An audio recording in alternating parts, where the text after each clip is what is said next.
Assalamualaikum warahmatullahi wabarakatuh. Waalaikumsalam warahmatullahi wabarakatuh. Bismillahirrahmanirrahim. Liridallah li syafaati Rasulullah Muhammadin sallallahu alaihi wasallam. Ala hadrati masyayikhina wa masyayikhina wa dawil alaina wa walidina wa walidikum wa amwatina wa amwatikum wa dawil wa nakhusu khasatan muallif hadzal kitab Asy-Syaikh Syihabuddin Ahmad bin Hajar Ibnu Hajar Al-Asqalani wa Syekh Muhammad Nawawi bin Umar Al-Jawi Al-Bantani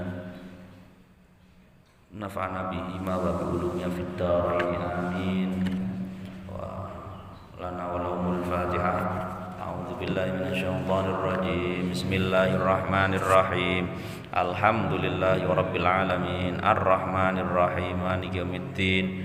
Iyyaka na'budu wa iyyaka nasta'in. Ihdinas siratal mustaqim. Siratal ladzina an'amta 'alaihim ghairil maghdubi 'alaihim waladdallin. Amin. Bismillahirrahmanirrahim. Allahumma shalli ala sayyidina Muhammad. Nawaitu ta'lim wa ta'allum. Mari kita tajdid niat deres mutalaah, mudzakarah hadis dan makalah sahabat dan ulama dalam kitab Nashaihul Ibad. Niat lillahi ta'ala, niat murni untuk nambah iman, nambah ketakwaan. Mugi-mugi dadosaken tetap dados ditakdiraken dados tiyang sae hingga husnul khotimah. Amin. Bismillahirrahmanirrahim. Kemarin ini saya tandai maqalah asyirah, dan sekarang berarti wal maqalatu al-hadiyah asyarah, maqalah yang ke 11. Bismillahirrahmanirrahim. Maqalah masih bab sunai. Jadi Nashaihul Ibad itu ada beberapa bab sunai, bab sulasi. Sunai itu ada dua gitu biasanya maqalahnya. Ada di hadis sama maqalah sama asar sama dawuh-dawuh yang orang terdahulu. Itu dikemas sama Syekh Nawawi Al-Bantani mensarai Ibnu Hajar Al-Asqalani, dikemas kumpulan hadis, kumpulan makalah itu jadi sedemikian rupa, jadi dua bab, dua orang yang ini, dua orang yang ini, jadi dua gitu. Bab surah itu ada sebagian makalah, terus bab sulasi ada 3 orang yang titik-titik, begitu nanti. Nah, kita masih kalau di ngaji ala khataman yang seperti di rumah itu mungkin cepat khatam, tapi ini kita niati untuk ngisi ngisi waktu prima bainal isya'in itu ba'dal maghrib ini. Bismillahirrahmanirrahim. Maqalah yang ke-11 nggih menika an ba'dil hukama, diceritakan saking sebagian ahlil hikmah. Hukama itu hakim, jam ahlil hikmah. Di syarai Syekh Nawawi, apa yang disebut ulama hukama itu al-auliya, yang disebut ahlul hikmah itu kalau di Indonesia ini ya al-auliya. Sampai makanya di kitab asli itu biasanya ada, di kitab-kitab kuno nggak ada jarang istilah waliullah, tapi al-arif billah. Nah, disyarai pentingnya alhamdulillah kita di Indonesia ini banyak ulama-ulama yang gampang nih kita untuk memahami hadis atau makalah-makalah atau kitab-kitab terdahulu. Di antaranya adalah Syekh Nawawi Banten. Yang dimaksud hukama ini ya aulia, para kekasih Allah. Dawe nopo sebagian hukama atau aulia tadi, dawuhipun menika la tahqiru adzunuba as-shighar. La tahqiru, janganlah kalian, ini banyak nih khitabnya. La tahqiru, janganlah kalian meremehkan. Ikhtiqor itu ngeremehne. janganlah kalian meremehkan adzunuba ing dosa-dosa, beberapa dosa. Jamaknya dzanbun. Dosa yang apa? Asyighara, yang kecil. Jadi menurut para ahli hikmah, yaitu wali Allah yang dekat sama Allah, itu diceritakan bahwa ini kembangannya dari hadis yang dikembang. Sebelumnya kan ada hadis biasanya. Nah, ini penjelasannya Pak Wali begini. Janganlah kita ini meremehkan dosa-dosa kecil. Wah, cilik ae. Meskipun biasanya sing ngerti hukum, misalnya kados kula sing sering maos ngoten malah kadang punya penyakit nggampangke. Di antara di hadis itu kan ada dosa-dosa, di antara dosa kecil itu bisa dihapus dengan istighfar. Itu kalau hakullah, jadi hubungan dosa sama Allah itu artinya ya ubudiyah kepada Allah itu dilanggar, itu hakullah. Itu bisa dihapus dalam sebuah riwayat, dihapus dengan istighfar, dengan taubat. Terus kemudian bisa dihapus pula ada dengan kafaroh. Di antara kafarohnya adalah mandi hari Jumat. Itu banyak itu. Di antara kafarohnya adalah wudu.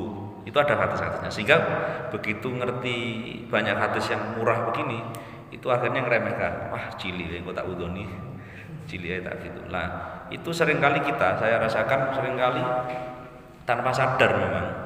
Itu kalau nggak dimuhasabah, tidak direfleksikan mendalam tuh, iya sering remehin. Naudzubillah min syarri dzalik. Jadi saya lanjutkan, Mas, yang dimaksud apa disarai Mbah?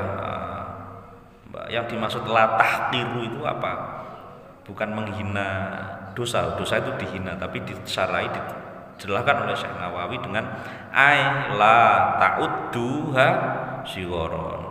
La ai la ta'uddu tegese aja sampean kabeh iku ta'uddu. Ta'uddu itu memilang. Membilang itu berarti menghitung. Ta'uddu itu dari kata adat itu bilangan. Jadi ta'uddu jangan sampai kalian semua menghitung atau mengukur, menjadikan ing as-sighar dzunubus sigharon ing hal kecil. Janganlah kalian menghitung dosa-dosa yang kecil tadi itu dengan sebagai perkara yang kecil. Ya, saya lanjutkan. Kenapa dawuh Ibnu Hajar al-Asqalani selanjutnya adalah fa innaha tatasya'abu, fa innaha mongkosuhune sesungguhnya dosa-dosa kecil tadi itu tatasya'abu itu bisa bercabang, bisa dadi cabang. Tasya'aba ya tasya'abu itu bisa bercabang-cabang. Itu artinya begitu. Kalau syu'bun itu artinya cabang. Syu'ub itu kalau sudah syu'ub jadi suku. Bahasa Arab itu unik. Kalau tatasya'abu itu bercabang-cabang, bisa bercabang-cabang, bisa jadi bercabang-cabang. Minha dari al-dzunub as-shighar, dosa kecil tadi. Apa yang bisa jadi bertabang-tabang? Ad-dzunubu, apa dosa-dosa al-kibaru yang besar. Dari kecil inilah kalau dengan ada jadi melakukan dosa terus didasari dengan tadi ngeremeh itu akan bisa bercabang-cabang menjadi yang besar. Nah, makanya sebelumnya ini saya ingat masih ada makalah tentang sesuatu, saya masih ingat ini kullu maksiatin an syahwatin fa innahu yurja ghufranuha. Ini hubungannya ada dengan makalah dari Sufyan Ats-Tsauri ini yang berapa pertemuan yang lalu. Setiap maksiat yang tumbuh dari syahwat itu bisa berpotensi diampuni. Sebaliknya kullu maksiatin an kibrin, segala kemaksiatan yang muncul dari sifat sombong, nah ini fa innahu la yurja ghufranuha, ini yang sulit sulit diampuni. Nah, hubungannya apa? Hubungannya ikhtikor atau ngeremehkan tadi ya sama dengan sombong tadi. Makanya yang dosa besar yang utama pertama adalah syirik, kemudian sombong. Kalau dua ini agak sulit. Nah, kecuali semua tetap hidayah Allah. Oke, saya lanjutkan. Dijelaskan sama Mbah Nawawi wa aidon, dan juga rubbama yakunu, terkadang ono apa sing ono ghadabullahi, apa kemarahan Allah taala kang maha lurus Allah. Terkadang kemarahan Allah, ini penjelasannya Mbah Nawawi, fitil kasigor iku tetep ing mengkono-mengkono dosa kecil. Terkadang itu ghadabnya Allah, kemarahan Allah itu muncul sebab dosa kecil. Makanya ada cerita-cerita kan wis dosane gede, zina dan yang lainnya tetap dadi wali, tetap disayangi Allah. Nah, itu yang kadang kita sulit. Nah, di antaranya bocoran dari hadis-hadis ini adalah, dari makalah-makalah ini adalah bedanya rahmat dan tidak rahmat, murah dan marahnya Allah itu apa? Ya ikhtikor, di antaranya ikhtikor tadi, ngeremehin atau tidak ngeremehin. Karena kalau berdosa terus isih ono ngrasa dosa, itu yang bagus, masih bagus, bukan bagus dosanya.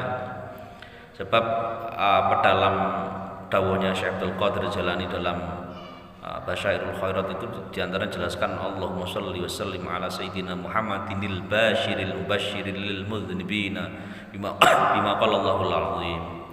Jadi kabar gembira bagi salawat dan salam kepada junjungan kita Nabi Muhammad yang memberi kabar gembira kepada para pendosa. Itu ada dawuhnya Syekh Abdul Qadir Jalani.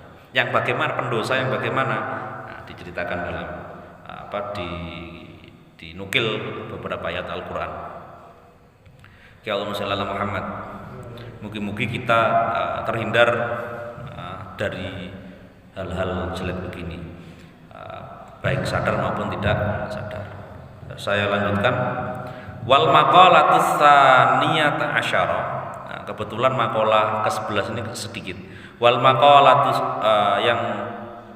dan makalah al-atsaniyata asyara yang ke-12. Dari mana? Anin Nabi sallallahu alaihi wasallam, diceritakan dari Kanjeng Nabi Muhammad sallallahu alaihi wasallam, dawuh Rasulullah, dawuh Kanjeng Nabi menika yang mengisi makalah ke-12 ini, la saghirata ma'al israri. Makolai ahli hukama, wali Allah, para ulama yang dekat sama Allah tadi ini diperkuat kemudian dengan makalah ke-12. Nggih menika anin Nabi sallallahu alaihi wasallam, dawuh Rasulullah, la saghirata. Ora ana cilik, itu artinya ya tidak ada dosa kecil iku maujud ma'al israri ing dalem sertane terus-terusan. Dawuh Rasulullah, tidak ada yang disebut itu dosa kecil yang disertai pengulangan terus-menerus. Aku gosok ya. Gosok itu ngertos gosok nggih?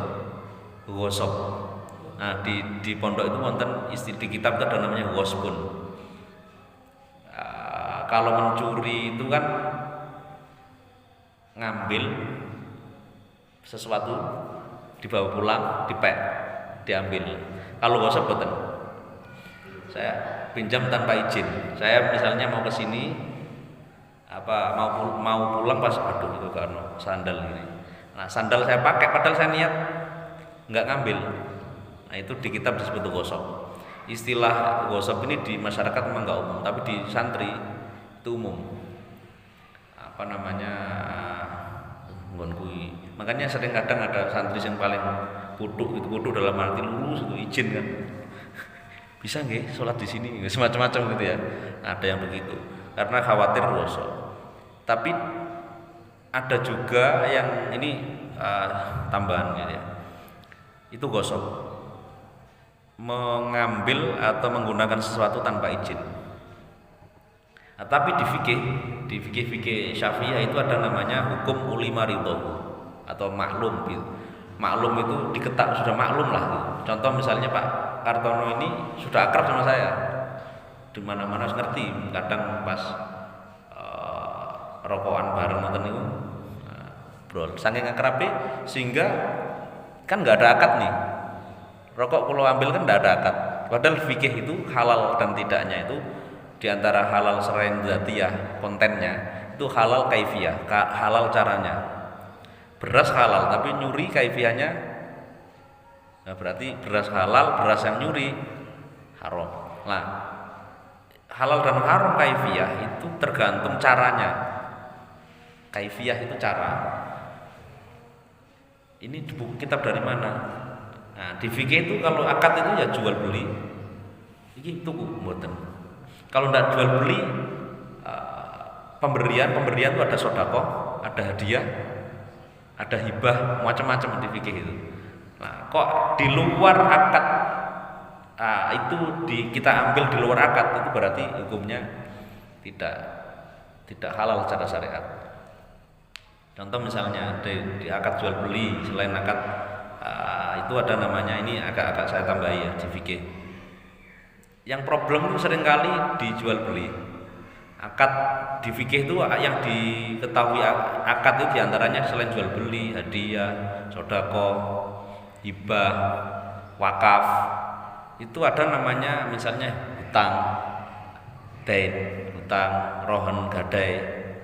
Terus kalau pinjaman itu ada namanya musyarakah, persekutuan, diatur sama fikih berapa sahamnya, berapa ini. Terus ada as-sahm, terus ada lagi misalnya ya Allah, ada baik, jual beli dan macam-macam lah. Di modern ini banyak sekali akad yang tidak di luar ini. Contoh misalnya, iki sampean nanti dodolan bakso. Kalau musyarakah itu saya punya uang, Pak Tomo punya tenaga, punya ini, itu musyarakah gini. Saya punya uang 1 juta Pak, ini jenengan jalankan. Di modern kan ada yang begini. Ini kalau rugi, kira-kira saya ikut rugi enggak? Rugi. Itu musyarakah. Nah, kalau hari ini kan enggak, ada yang iki ana 1 juta. Ya engko nek rugi ya balekno kok sithik-sithik. Tapi dia ikut badi. Ada pola begitu. Itu enggak ada di fikih. Itu pasti enggak halal. Lah gosok itu sama kayak tadi, kembali ke gosok. Gosok itu malah santai begitu kan ya. Nah, tapi di fikih juga ada yang pinter, yang ngerti fikih pasti ngerti ulama ridho itu sudah diketahui ridhonya sang pemilik. Sampai biasanya ini dipakai sama santri. Iki peleme kiai ini wah kiai ku ridho itu jadi karena al-adah muhakamah, hukum kebiasaan itu menjadi hukum. Kebiasaannya orang ini pelit, jangan diambil. Ada yang begitu makola. Tetapi untuk menghati-hati, ikhtiyat, pengen warok, meninggalkan itu. Iya nih pas lego atine misalnya. Makanya pas ngerokok yang sulit itu rokokan bareng itu. Ngumpul itu ambil gitu kadang kan ya. Nah, meskipun di fikih Syafi'iyah itu dijelaskan tidak apa-apa kalau sudah tahu ridhonya. Kan nah, tahu ridhonya itu kan nggak tertulis Pak. Wah ini podo apike gitu, ada yang gitu. Oke, itu kira-kira tambahannya. Dawai Rasulullah, saya kembali lagi, la shaghirata ma'al isar, tidak ada yang disebut dosa kecil bagi hal-hal atau dosa yang sering diulangi. Gosok terus diulangi gitu. Itu enggak dosa kecil. Nah, itu disyarailah sama Mbah Nawawi, itu dawuhnya hadisnya sampai segitu dulu. Disyarai dijelaskan Mbah Nawawi, fa innaha bil muwadhabah alayya ta'dzumu fatasiru kabiratan. Karena sebab apa? Karena dosa-dosa shaghirah kecil bil muwadhabah dengan terus-menerus sampai jadi kebiasaan alaya untuk melakukan dosa kecil, ta'dzumu itu kemudian jadi besar, fatasiru jadilah dosa tadi kabiratan, jadi itu besar. Itu penjelasan dawe. Ini kalau nggak dijelaskan saya nggak bisa menjelaskan bocoran dawe Rasulullah cuman gini kok, gak ono cilik nek diulang-ulang. Gak ada dosa, kata dawe Rasulullah cuman la shaghirata. Shaghirata itu kecil. Nah, tapi yang dimaksud ini karena yang riwayatkan turun sampai Ibnu Hajar Al-Asqalani sampai Syekh Nawawi. Nah, Syekh Nawawi menjelaskan ke kita yang dimaksud kecil dari Rasulullah itu dosa gitu. Rasulullah kan dawuhe kadang la saghirata, gak ono sing cilik gitu. Apa sing cilik itu karena makanya pentingnya kitab ini adalah mensarai napa dawuhe Rasulullah yang dimaksud kecil. Disarailah yang dimaksud kecil adalah dosa. Wa aidan dan juga innaha sesungguhnya dosa kecil ala azmis tidamatiha tasiru kabiratan. Sebaliknya juga contoh lagi dawe penjelasan Syekh Nawawi. Dosa-dosa kecil itu ala azmis tidamatiha. Azm itu nejo. Jadi di fikih itu ada kalau ada terjemahannya sama-sama niat. Yang pertama niat, yang kedua azm. Kalau niat itu muktaronan bifi'lihi. Tapi kalau bahasa umum ya apa mesti niat burung gitu kan, mau ibadah gak ibadah tetap judulnya niat. Tapi kalau diarabkan itu ada niat, ada azm. Niat itu sholat niat, muktaronan bifi'li dibarengno ambek takbir. Ibadah rata-rata begitu kecuali puasa tabjid. Azm itu niat umum, aku pengen, nah itu niat sebelum masuk di tindakan. Contoh misalnya kalau aku tak sholat jamaah nang musola, nah itu bukan niat, itu azm dalam bahasa Arabnya azm. Nah, nanti penting kalau nanti ada permasalahan biasanya ini penting membedakan azm sama niat.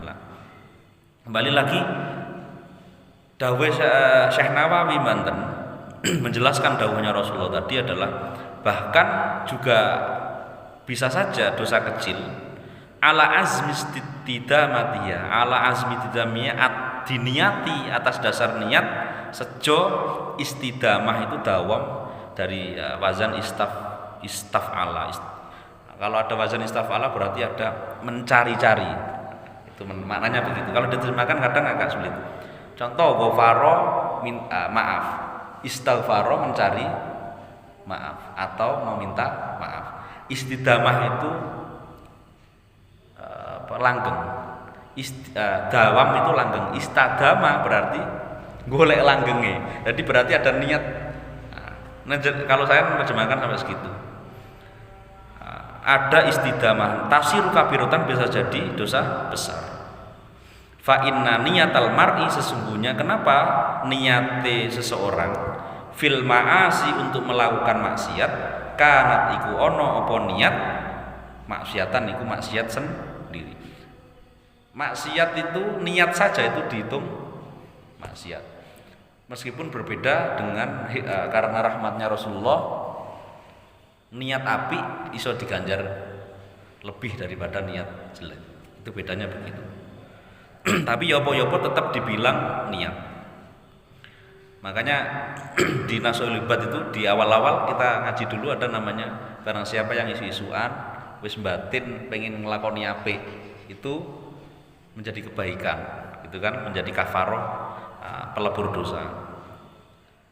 Oke, kalau lanjutaken dawuh Rasulullah selanjutnya wala kabirata ma'al istighfar.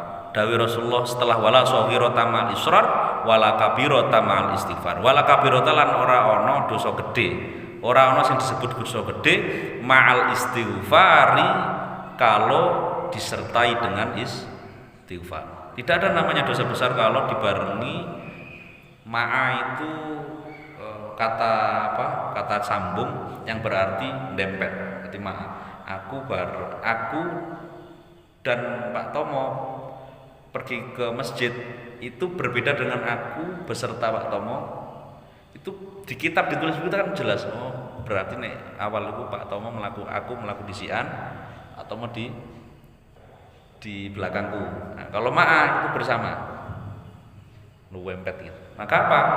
Makanya ada hadis yang lain dijelaskan mari ngelakukan kesalahan langsung nyambung istighfar atau la ilaha illallah. Ada hadis begitu. Itu artinya ma'a. Gak sampai ono senggang.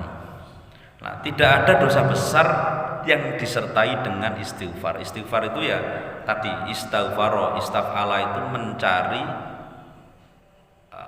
pengampunan. Dari ampunan itu harus dicari. Ayat taubah, taubati yang disebut istighfar apa? Ya taubat, balik bisyurutiha dengan syarat-syarat taubat. Nah, ini dawai Rasulullah cuman simpel tadi, la soghirota ma'al isrori wala kabirota ma'al istighfari. Dijelaskan Mbak, yang dimaksud begini kata Mbak Syekh Nawawi, yang disebut istighfar itu taubat bisyurutiha dengan menggunakan syarat-syarat taubat. Nah, ini taubat juga ada kitab tersendiri, tuntunan taubat. Di antara yang sering saya baca adalah kitab-kitab Abdul Haris Al-Muhasibi. Sampai disebut Al-Muhasibi itu karena beliau ulama ini tidak melanggengkan atau tidak sampai melewati setiap harinya itu muhasabah, refleksi. Aku dicatat, jadi sehari aku ngelakoni apa elek apa apik, ya Allah apik mau ngene tok gitu. Sampai beliau terkenal untuk kitab-kitab beliau itu dikenal untuk dibaca bagi para pentobat. Sering dikutip oleh Ibnu Athaillah Al-Iskandari. Nah, di antara treatmentnya adalah bukan ngakeh-ngakeh no nangis, tetapi pertama itu ada tahapannya. Yang pertama adalah ngitung-ngitung, mikir. Bertobat itu harus mikir, pakai ilmu. Iya gitu. Nah, tetap nanti efeknya akan beda. Kalau nggak pakai ilmu, ambek ketur, kadung tobat biasanya kerja, mari ngono karena tobat gak kerja wis sedina sok koyo wirid gitu. Nah, itu di kitab-kitabnya para ulama, di antara Ibnu Athaillah sama Abu Haris Al-Muhasibi, Imam Ghazali itu tidak disarankan begitu. Jadi harus bertahap lah, bahasa kita harus bertahap. Nah, ini ada kitabnya sendiri. Mungkin nanti di antara tobat adalah syaratnya nanti adalah memperbanyak sholawat, memperbanyak istighfar. Itu syarat-syaratnya. Fa inna taubata tamhu atharal khati'ah. Sebab apa? Karena taubat itu tamhu bisa ngelebur atharal khati'ati ing labete atau efek atau tipae kesalahan. Fa in kanat kabirotan, senajan kesalahan atau dosa tadi itu besar. Rawa hadil hadisa, wis ngriwayataken hadil hadisa ing hadis Ad-Dailami, Imam Ad-Dailami an Ibni Abbas, dari Ibnu Abbas pamane Rasulullah. Lakin bitakdimil jumlah al-akhirah anil ula. Jadi dijelaskan hadis ini ada perbedaan jumlah. Jumlah itu artinya disikno sing mau, berarti la kabirota mal istighfar, terus la sogirota mal israr. Riwayatnya ada dua, teksnya sama tapi jumlahnya dibalik. Sampun niki dereng. Kula tambah setunggal malih. Allahumma sholli ala Muhammad. Wal maqalatus salisata asyara, dan kemudian adalah maqalah yang ke-13. Qila didawakan, diceritakan, didawuhkan, hamul arifi as-sana. Hamul arifi ada utawi himmah atau cita-citanya atau goalnya. Nah, himmah di bahasa Arab tuh menerjemahkan agak sulit. Cita-cita itu ada himmah, ada al-qasdu, tujuan, ada al-matlab, ada al-maksud, macam-macam. Lah himmah ini nanti ada perbedaan. Kalau sejo belesa sidik ini bukan himmah tapi syahwah. Nah, ini khas Imam Ghazali, biasanya di Bidayatul Hidayah, Minhajul Abid ini dijelaskan. Podo-podo pengen nih, nang kapian itu bisa, iki melayune nang himmah, iki melayune ning syahwat. Ini melayune nang amarah. Nah, himmah itu sejo sing wapi, itu himmah. Bahasa tasawuf. Hamul arifi, himmahnya, cita-citanya orang arif. Arif itu kata letterleke ya orang yang ngerti. Di bahasa Arab juga banyak. Sama untuk menerjemahkan orang yang paham, itu bahasa Arab bisa arif, bisa alim. Kalau alim dari kata alim, aku ngerti. Araftu aku ngerti, sama-sama. Kalau kamu mau kenalan coba kenalan, maka ta'aruf gitu ya, ta'aruf. Ada istilah ta'alum. Nah, itu nanti panjang di bahasa Arab unitnya begitu. Lah, sekarang ini arif ini identik dengan waliullah, ngerti sing tidak hanya ya ngertinya ngerti sampai mendalam. Nah, sama Ibnu Athaillah dan Imam Ghazali, arif ini berada di posisi untuk menyebut hamba yang pada martabat tinggi. Jadi ma'rifat itu mengenal itu, arif itu artinya mengenal yang arif bukan al-alim, itu di atas bahasa kita itu bahasa di atas alim ulama. Makanya al-arif billah ada yang julukan begitu. Ats-tsana'u iku pengalem. Didakwakan cita-cita atau tujuan orang arif itu adalah ats-tsana'u, itu pujian, pengalem. Bukan dipuji, puji. Kalau kita kan ganjaran. Nah, nanti ada keterangannya. Dijelaskan sama Mbah Nawawi di kitab ini, disyarahi dijelaskan. Muradul arif, yang disebut arif itu al-arif billah. Muradul arif billah ats-tsana. Yang disebut arif dia arif billah. Yang disebut hamul arif itu ya, yang disebut hamu itu murad. Himmah itu artinya yang diinginkan. Nah, ini kan karena kita bukan orang Arab kan nggak ngerti apa himmah itu. Dijelaskan sama Mbak Nawawi, termasuk saya jelaskan tadi ya maknanya ini murad. Murad itu yang dimaksud. Sing dimaksud dikepingini. Nah, murad itu sing dipingini murad, sing kepinginmu murid. Makanya murid itu mestinya marani guru. Bukan konsep privat itu pasti bukan murid, itu istilahnya nanti apalah gitu. Kalau murid itu yang pengen. Nah, yang dipingini wong arif billah itu ats-tsana'u, pengalem, pujian alallahi, kepada Allah. Tujuannya arif itu ibadah, opo ngaji itu enggak perkara siji. Tapi sing dipingin hanya memuji Allah, ngagungne Allah. Bijamili sifatihi, kelawan agunge bagusnya sifat-sifatnya Allah. Nah, di level ini ilmu tauhid menjadi urgent, menjadi penting. Karena tauhid itu nanti sangune untuk arif billah tadi. Wahamuz zahidi, adapun sedangkan cita-cita atau yang diinginkan orang yang zuhud itu wapi, ini sama-sama bagusnya. Orang zuhud yang dulu saya jelaskan, zuhud itu meninggalkan duniawi, senengan ibadah. Meskipun banyak orang kaya juga yang zuhud, wali-wali yang zuhud tapi kaya. Yang diinginkan atau menjadi goal dari aktivitasnya adalah ad-du'a, iku ndonga. Masih ada doa.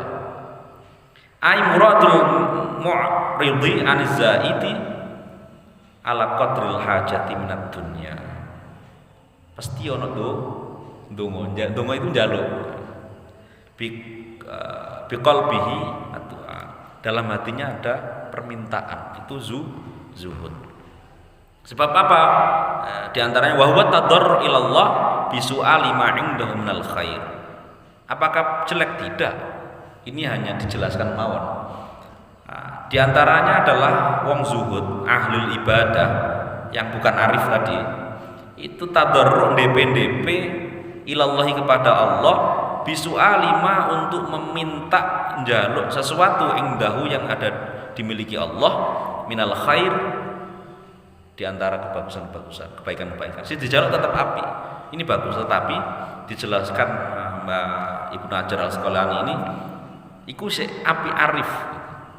Kenapa? Li'anna hamal arifi rabbah, karena tujuan utama dari orang arif adalah, orang arif, orang makrifat adalah Allah, rabbahu Allah. Makanya doanya toreko, para ahli toreko itu gini, Allahumma anta maksudi, nate pireng nggih, wa ridhaka matlubi, atini mahabbata haqqa ma'rifatak, macam-macam haqqa ma'rifatik. ya Allah anta maksudi panjenengan tujuan kula wa ridha kamatlubi ridhon jenengan kula supre yang saya cari atini mahabbataka berilah tekanono datangkan hadirkan kami untuk benar-benar dalam mahabbah panjenengan. Nah, ini yang disebut dalam thariqah itu biasanya pakai level arif ini. Li'anna hamal arifi rabba. Yang dimaksud itu apa? Lathawaba walal jannah. Ora ono surga iku maujud walal jannata lan ora ono ganjaran iku maujud thawab walal jannah lan ora ora surga. Tidak keduanya. Sedangkan waham mazahidi nafsahu. Adapun himmah atau kepinginan atau cita-citanya orang yang zuhud nafsahu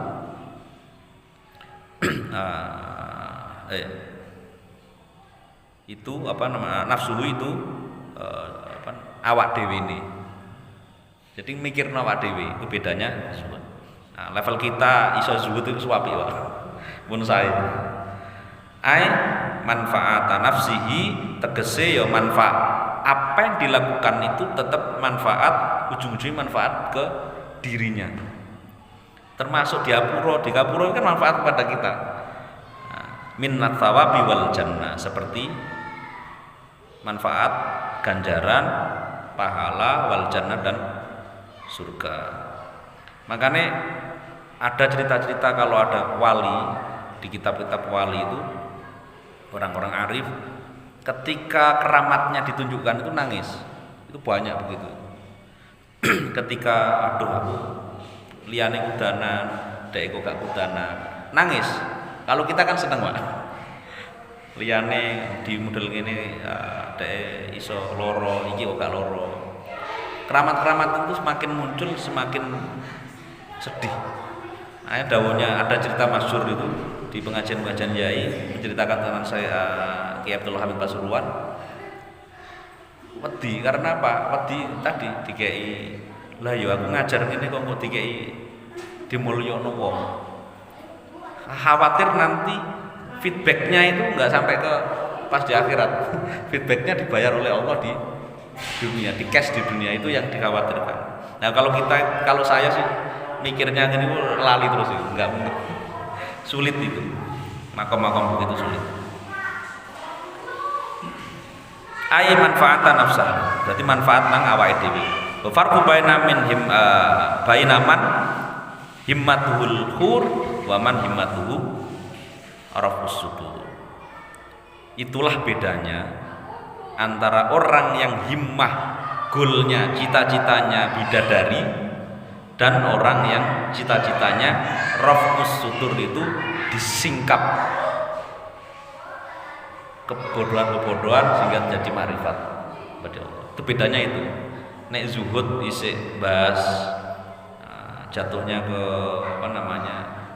doanya kan banyak kan, ya Allah mugi-mugi surga, ya Allah mugi-mugi, apalagi ada yang iming-iming sholawat sekian nanti dijawab ini, nanti ada rumah di surga, terus mari ngono ada bidadari gitu kan ya.